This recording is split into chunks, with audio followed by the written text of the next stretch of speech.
Kinachoendelea: vita ya Urusi dhidi ya Ukraine.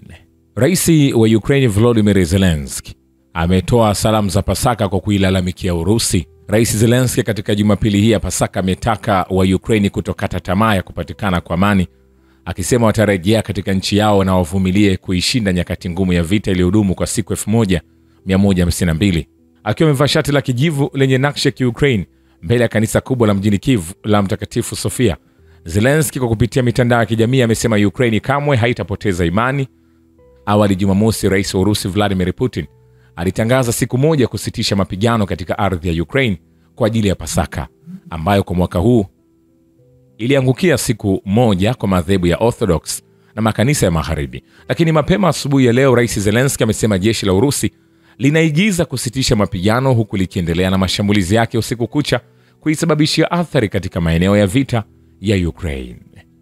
Vile vile, jeshi la Urusi kwa mujibu wa maagizo ya rais Vladimir Putin limezingatia kwa makini usitishaji vita katika eneo la operation maalum ya kijeshi kuanzia saa 6 kamili mchana saa za Moscow mnamo Aprili 19. Wizara ya Ulinzi ya Urusi imeripoti, inasema kama ilivyoagizwa na kamanda mkuu wa shirikisho la Urusi, vikundi vyote vya vikosi kwenye eneo la operation maalum ya kijeshi vilizingatia kwa uangalifu usitishaji wa mapigano kuanzia saa 6 kamili Jumamosi saa za Moscow mnamo Aprili 19 na kubaki kwenye safu na nafasi zilizochukuliwa mapema.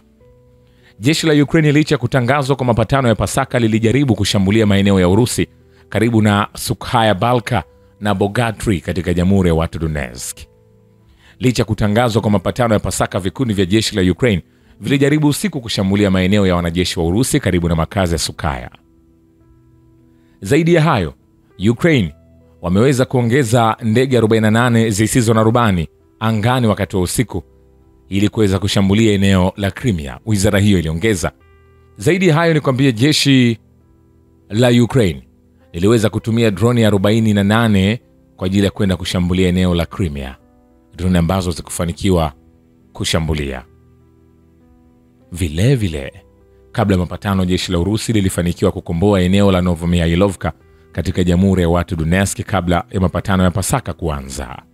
Vile vile, jeshi la Ukraine limepoteza wanajeshi 155 kwenye mkoa wa Kursk kabla ya kuanza kwa mapatano ya Pasaka. Wizara ya Ulinzi ya Urusi imeripoti, inasema jeshi la Ukraine lilipoteza hadi wanajeshi 155 na magari mawili ya kivita. Vikosi vya kundi la vita vya kaskazini vya Urusi pia vilipiga brigade za Ukraine karibu na makazi ya Gonal katika mkoa wa Kursk kabla ya mapatano ya Pasaka kuanza, kulingana na ripoti hiyo. Vile vile, mashambulizi manne ya makombora yaliyofanywa na wanajeshi wa Ukraine yameripotiwa kutoka mji wa Gorlovka katika Jamhuri ya Watu Donetsk wakati wa mapatano ya Pasaka, serikali ya DPR inasema. Kulingana na chapisho lao kwenye channel ya Telegram, makombora yaliweza kurushwa kwenye kijiji cha Pleshcheyevka pamoja na maeneo ya Nikitovsky na Gorlovka. Vile vile, baada ya kukiuka makubaliano ya Pasaka, upande wa Ukraine umeonyesha kutokuwa na uwezo wa kusitisha mapigano hata kwa saa 30. Balozi wa Wizara ya Mambo ya Nje ya Urusi Rodin Miroshnik anasema Kiev ilijaribu kusahau hali ya siku 30 ya kusitisha mapigano kwenye vifaa vya nishati, ambapo sasa suluhu ya masaa 30 halisi wiki nzima iliyopita. Walikuwa wakijaribu kukumbuka jinsi walivyosisitiza kuweka hali kama hiyo ya usitishaji mapigano, ingawa hawakuwahi kuitimiza.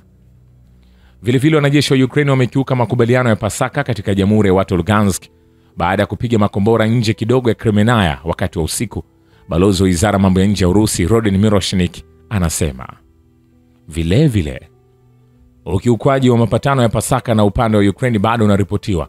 Balozi wa Wizara ya Mambo ya Nje ya Urusi Rodin Miroshnik anasema, akiongeza kuwa jeshi la Ukraine linafanya mashambulizi katika sekta tofauti za mstari wa mbele. Donetsk pia imepigwa makombora leo. Mifumo ya ulinzi wa anga iliingia kazini asubuhi. Makombora yaliweza kurushwa katika mwelekeo wa Gorlovka, mwelekeo wa Kremenaya. Pia kuna mashambulizi ambayo yalipigwa katika mwelekeo wa Kherson. Na anasema takwimu zinaendelea. Urusi inafuatilia kwa karibu maeneo ya kiraia, huku wanajeshi wakifahamishwa kikamilifu kuhusu jinsi pande hizo zinavyoshirikiana katika muktadha wa kijeshi. Mwanadiplomasia huyo alisema, nikwambie hivi, hatujamaliza. Vile vile, Ukraine imebidi kuingia kwa ajili ya mapatano ya Pasaka na Urusi, na Kiev haikuwa na chaguo juu ya swala hili. Mjumbe wa Baraza la Shirikisho la bunge la Urusi Alexei Pushkov anasema japo Ukraine imeonekana imeshindwa kutimiza makubaliano hayo. Vile Volodymyr Zelensky amesema kuwa Ukraine itazingatia mapatano ya Pasaka na iko tayari kurefusha iwapo utulivu utapatikana kwenye mstari wa mbele. Anabainisha, anasema Ukraine itachukua hatua kwa namna ya kioo jinsi itakavyokuwa upande wa Urusi, japo imeripotiwa kwamba jeshi lake limeshindwa kutimiza.